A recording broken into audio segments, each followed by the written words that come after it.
In the late 1970s, the western side of Wichita, Kansas was experiencing a period of rapid growth, thanks in part to the elevating of Kellogg Avenue for easier access over the Arkansas River and the new I-235 exchange. When Towne East Mall would open in 1975 as the first major shopping center in the city, talks to open another mall on the west side were put forth.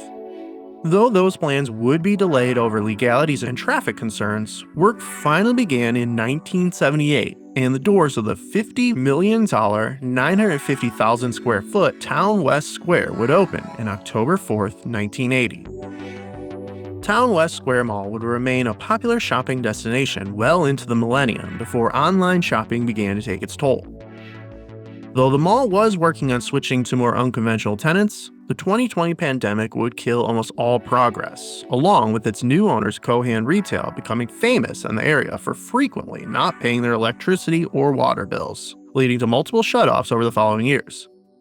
Until finally, in 2025, the mall was sold yet again, and the new owners gave tenants about 3 weeks' notice it was closing for good. The day before those doors would close to shoppers permanently, we would pay a visit to the near totally vacant mall, and were able to gain access to areas long closed off to the public for a final walkthrough of Wichita's Towne West Square Mall.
If you know Ruin Road, you know we value our privacy.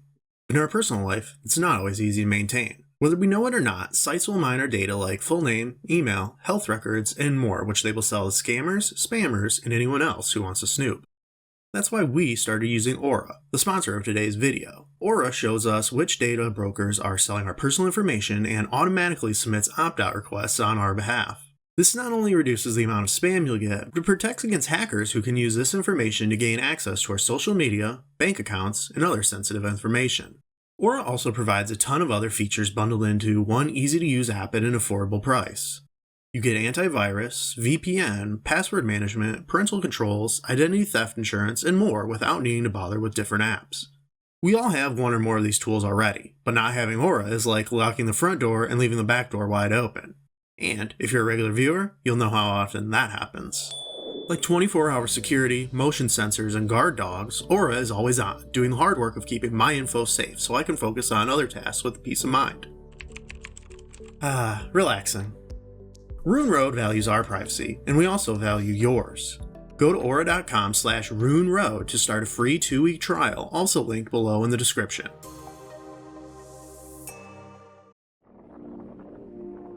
About half of the stores would open in the still under construction mall on October 4th, 1980, but the grand opening would not be held until March 6th the following year, featuring a variety of events held to benefit the United Cerebral Palsy Group. Going with a Western theme after their location, Grandpa Jones of the TV show Hee Haw performed a country concert that night, while the following Saturday morning, a biscuit, sausage, and milk breakfast was given.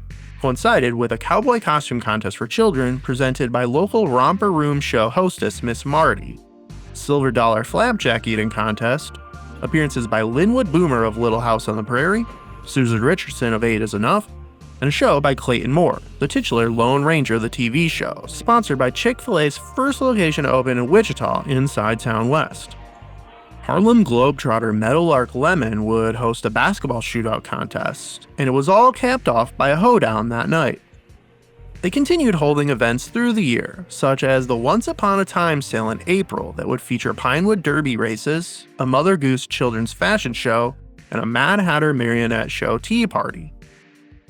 That summer, 7 champion racing horses were stabled inside the center court and performed riding shows to shoppers' delight. Somewhat ironically, mall developer Simon Associates would implement a new automated energy management system at Towne West designed to reduce electricity costs by up to 15%. The design of the mall also featured marble tile imported from Germany and a metal fountain sculpture made in Canada, all surrounded by lush greenery and underneath skylights.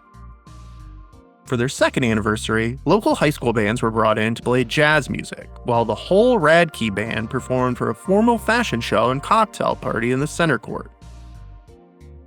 Spring 1982 featured free showings of the film Who is Killing the Great Chefs of Europe, while Friedman Earhart, known as Chef Tell, who was one of the earliest cooking show chefs to gain mainstream popularity, held a performance here, followed by Q&A.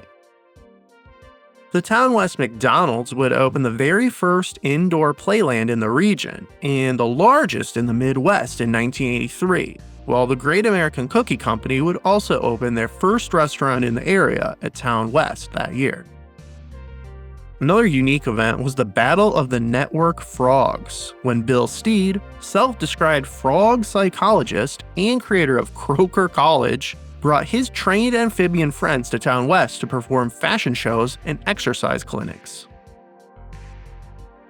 When a group of men were caught stealing hubcaps in the parking lot over Christmas season 1985, police would get into a chase where one man fled into the mall and tried hiding in the ceiling before he was caught, while the other 2 got into a car chase, crashing into multiple cars before eventually getting stuck and were arrested. In March 1986, a model of the new Sedgwick County Jail was placed on display inside Towne West so voters could see and watch a slideshow presentation on the requested $23.9 million tax increase for its construction, which would eventually be approved. That August, Disney Channel would hold 3 Disney on Parade shows at the mall. A Christmas carnival would be the big to-do for the 1987 holiday season that featured daily magic shows besides Santa Claus, in an attempt to drum up business after a $13.5 million roadwork project left one of the mall entrances closed for months and saw a decrease in shoppers. When Henry's department store anchor closed the following year, Towne West stepped up their marketing efforts. With a contest to match shoes to the celebrity who wore them, another Christmas carnival, car show, and a large back-to-school sale, that was noted those sales were still less than desirable. Henry's would be converted into an arcade, while Toys R Us would open its first Wichita store on an outparcel near the mall. 2 Dillard's managers at both Towne West and Towne East would be caught that year running a scheme where they collected refund vouchers for themselves, earning them a 7 to 17-year prison sentence each.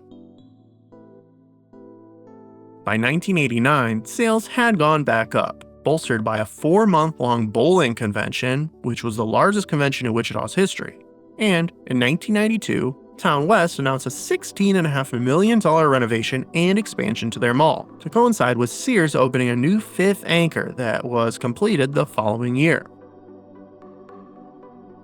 Since the mall's opening, it was rumored that that retailer would move from its Twin Lakes store, but they did not announce the move until 1990, and then delayed construction, which would not be finished until 1993. The mall, meanwhile, would build a dedicated food court, update its design, and add the new tile and skylights.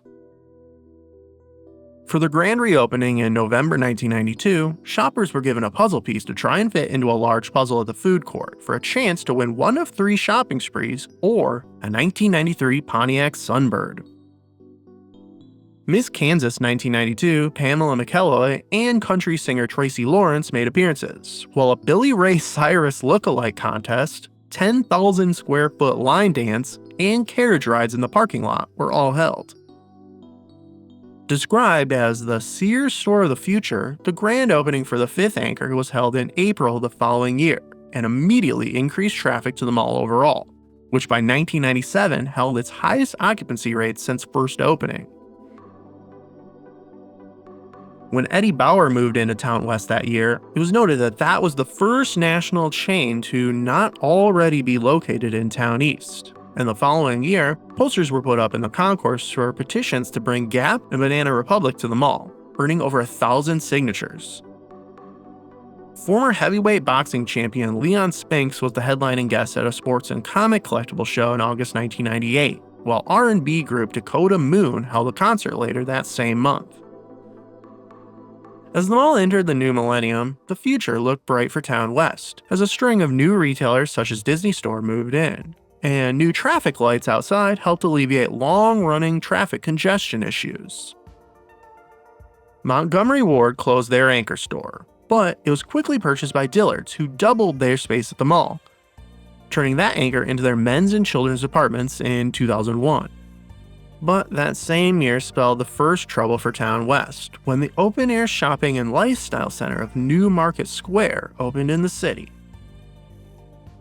200 contestants would compete in the food court for the Wichita Idol contest in 2002, and the winner, 16-year-old Glenn Williams, received a flight to Los Angeles for a meeting with 3 recording studio executives. After the movie theater had closed in 2001, it was reopened this year as the Movie Machine, a new upscale theater concept that was later acquired by Regal Theaters. The Wichita Area Romance Authors Club brought 17 regional romance authors for a book signing inside the mall for Valentine's Day 2004, while the ACLU filed a lawsuit against the mall that year for an inadequate amount of handicap parking spaces outside. The following year, the colossal colon was set up inside the mall.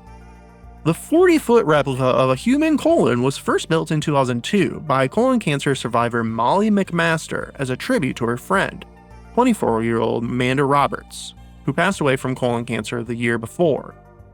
And the colossal colon would tour the country for 13 years before being permanently displayed in Houston, Texas's Health Museum. The mall was evacuated the day after Christmas that year after an anonymous bomb threat was called in, but after being thoroughly searched, it was reopened after several hours. Over the next few years, as national chains began to close due to online shopping, Towne West continued to bring in unconventional tenants beginning in 2009. First with a billiards and sports bar, the Denim and Diamonds nightclub, and a tattoo parlor, while for the first year since opening, the annual Models and Images International Model Search was relocated from Towne East over to Towne West. Though the tattoo shop would be forced to move elsewhere within a year, Towne West continued to bring in unique tenants, first bringing in the Fear Fest Haunted House as well as the Till We Meet Again store, a custom casket and urn designer, which gained popularity thanks to some early viral videos, and was so successful it became a national chain for a few years. In 2011, a synthetic ice skating rink was built inside the concourse near Dillard's, while their biggest move came the following year, when it was announced a 50,000 square foot medical plaza was planned to be built near the Sears, but it would never come to fruition. By 2012, Towne West Square was still enjoying a comfortable 90% occupancy rate, and the following summer, the mall put on an American Grand Slam celebration, including a fashion show, apple pie bake-off, and appearances by the Wichita Wingnuts baseball team. Just a few months before this celebration, a few teens decided to throw a party of their own when they shot off a confetti cannon near the food court and were all arrested. When Sears announced their closure in 2014, the anchor was converted into a Convergys call center, followed the next year when the 54 West Country Music Hall took over the Denim and Diamonds nightclub. The Girl Scouts of Kansas Heartland attempted to break the world's largest sleepover record in 2016 by staying inside the mall, but were unable to top the just over 2,000 people Guinness World Record from 2 years prior. Just like that event, so too was the mall failing to draw in the crowds, with Dillard's closing one of their anchors and converting the other into just a clearance center. In 2017, a fake news website posted an article that the mall was closing due to bankruptcy. But just a year later, That prediction came true when Wells Fargo filed foreclosure documents after the $51 million mortgage went unpaid for 2 months. And in 2019, Cohan Retail purchased Towne West for just $14 million. Cohan announced that they were preparing to revitalize the mall, which was sitting at 87% tenancy at that time. But the 2020 pandemic would halt any plans the mall owners had and bring occupancy down to just 60% by the end of 2020, when Convergys also closed their call center. While Towne East Mall was able to successfully rebound after the pandemic, even spending several million dollars on a remodel, Towne West was not as fortunate. A few new food options would try to reopen in the near-vacant food court, but none managed to last long. Well, the MCI call center would take over the Convergys spot, and the Boulevard Theater would fill the closed Regal in 2022. The JCPenney anchor would also remain open after announcing its closure in 2020, but for smaller tenants, trouble began in 2023, when the first of what would become soon a regular occurrence of power and water shutoffs began. Evergy has confirmed the power at Towne West Mall has been shut off. The company says Cohen Retail Investment Group has once again fallen behind on its bills. Back in June, you might remember, Evergy gave the mall a firm cutoff date to pay the bill that had been past due since November. Payment was received then. While the anchor stores were unaffected because they had their own separate accounts, the concourse tenants were forced to close until the bills were paid, and began vacating with a higher frequency. Cohan also refused to pay taxes starting in 2021, owing over $363,000 by 2023. The few attempts to revitalize the mall during this time mostly failed, mainly when a proposed horse racing facility was rejected, and an art event was forced to cancel by Republican lawmakers who began spreading false rumors about the drag show that was part of the festivities. The 2022 Mall Mania Alternative Rock Concert was about one of the only events that actually took place, while 54 West Music Hall quietly closed this venue in 2024.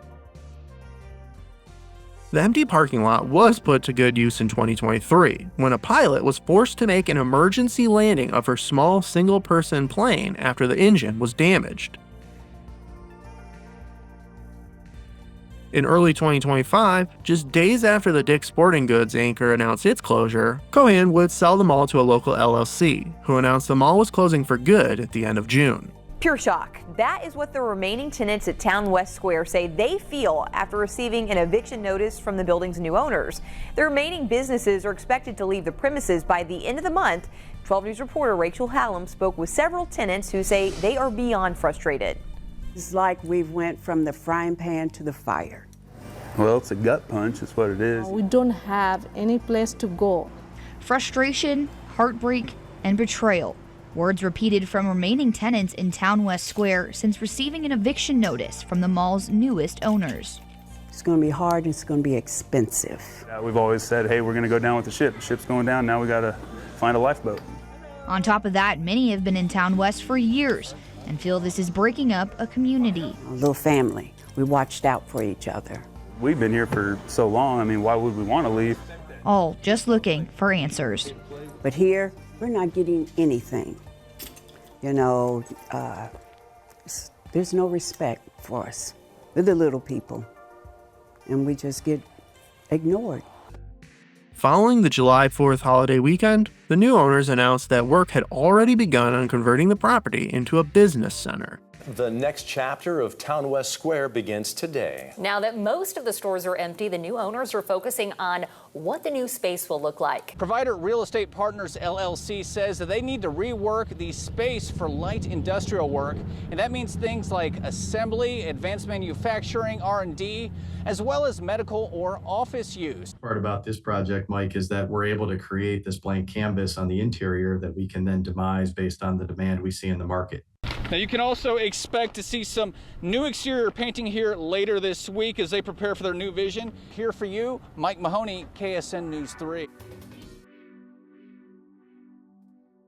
The first leases are expected to move in during the first quarter of 2026, while Boulevard Theater, Dillard's, and JCPenney have no plans to relocate at this time. After attempting to rebrand itself for just under half of its 45 years operating as an enclosed shopping center, Towne West Square is finally on the road to revitalization. Plans reveal a modernized exterior and a complete reimagining of the interior, with old storefronts being torn down to make way for a new layout. It's likely that the mall as we once knew it will soon be gone. Its familiar design and cherished memories now living only in photographs, stories, and videos such as this one.